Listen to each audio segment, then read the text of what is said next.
So I have a new process video for you today for Scrapping Wonders notebook inserts. Today I'm working in my Lister's Got a List insert because I wanted to play with my new Distress Oxides, and I find that this is the insert that I grab for when I want to do a spread and I want to play with some products I've never played before and enjoy, because if I mess it up, there's no photos involved. There's no photos involved. It's just listing, and I can, glue pages together if they turn out horrible and start over. So these are two of the Distress Oxides that I got at Stamp Away 2 or 3 weeks ago, and I haven't used them yet. I haven't even done anything with them, so I really wanted to play with them. So I grabbed one of my favorite Tim Holtz stencils, which is the doily stencil, and I am going to go ahead and put the Distress Oxides through the stencil. So I chose Seedless Preserves and I chose Broken China for my colors because I knew that I could blend them together and create this beautiful deep purpley blue in between. So I could fade one of them into the other. So I'm just going to go through and do that to both sides with the doily. And you can see how gorgeous they are. So now this is kind of fun. I had all this wonderful ink on my stencil, and I knew that I didn't want to get rid of it. I didn't want to, I wanted to use it. So I grabbed an insert that I hadn't played in at all before, and I took a baby wipe, and I just put it into that page. So this journal doesn't have a purpose yet. It might end up being exactly what I started it out here. Maybe it'll just be a junk journal, or something like that, something just a play journal, an art journal of some kind. So now I'm taking my spritzer and I'm just going to go ahead and spritz a little bit of water on these Distress Oxides, and then I'm going to go ahead and blot the water away with a handy dandy Kleenex. And it's going to create these cool little oxide distress marks on the paper, which is so awesome. So these Distress Oxide inks have a really bright, gorgeous color. They go on super soft and they go on very bright, very pigmented, which I love. And then you can add water to them and it creates this kind of really cool oxide splatter pattern, which I also love. It's different than a normal distress ink. It really is. But I think to some extent you just have to play with them and get one or two so you can really see how different they are. So I grabbed some washi. This is a thick washi from Dear Lizzie. It's not that old. It's from, I believe, the Saturday collection, or maybe even Lovely Day, but for some reason this washi is like sticking to itself. So I'm trying to get the roll used up and use it on as many projects as I can, because it's giving me a little bit of trouble already to get it off the roll. So I'm going to go ahead and trim off the edges of my Traveler's Notebook. So the listing I did off camera, and I just did it. What I did was I have these cute little Moleskine notebooks, and so I just tore 2 pages out of the Moleskine notebook and listed on that.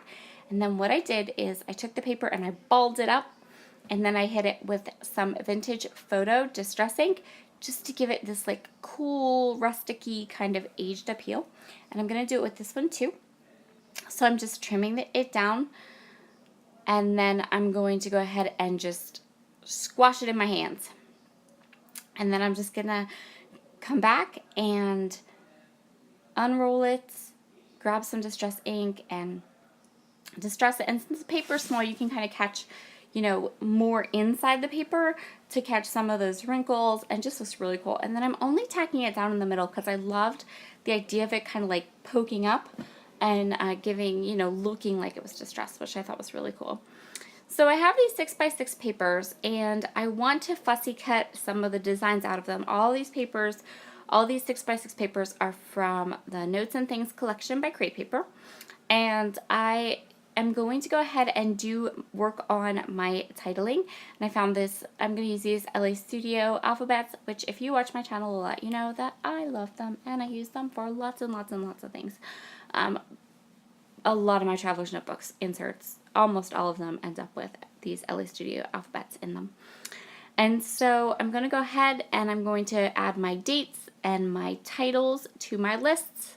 And then I'm going to go ahead and also fussy cut a bunch of those butterflies and flower clusters. And that is really a very time consuming, like these alphabets are a little time consuming. And of course, a little bit boring to watch. And the fussy cutting of all the 6x6 papers is also quite tedious and a little boring to watch.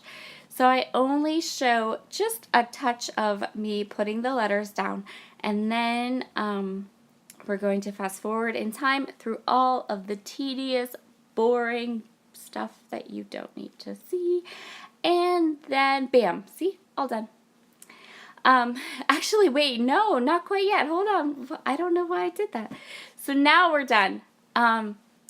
Editing snafu, sorry about that.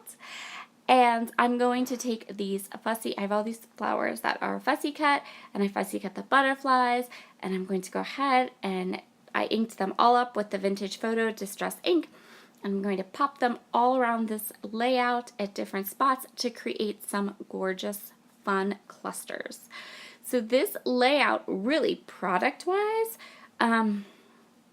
it's not product heavy. I used a lot of these 6x6 papers to fussy cut almost all of my embellishments. So I wanted to add some of the wording. So I grabbed one of the scaled down 6x6, one of the cut apart sheets, and I'm going to grab my stapler and add some wording, just a couple little things to this top little cluster and also to this cluster down below. And I'm going to add some faux staples to this one because I really like the idea of putting staples in both of these bigger clusters, but I didn't want to staple through the tone remover paper and then have to deal with the back side of the staple, so faux staples it is. The last little bit of this layout is going to be just some splatters of Shimmer's Glorious Days paint, some of my favorites. Glorious Days, I love this particular brand of Shimmers because it's gold and it is lovely. I'm just going to do some little splatters, and that will complete this layout. Be sure to check out all the fabulous inserts Beth has in the shop and have a wonderful day. Bye!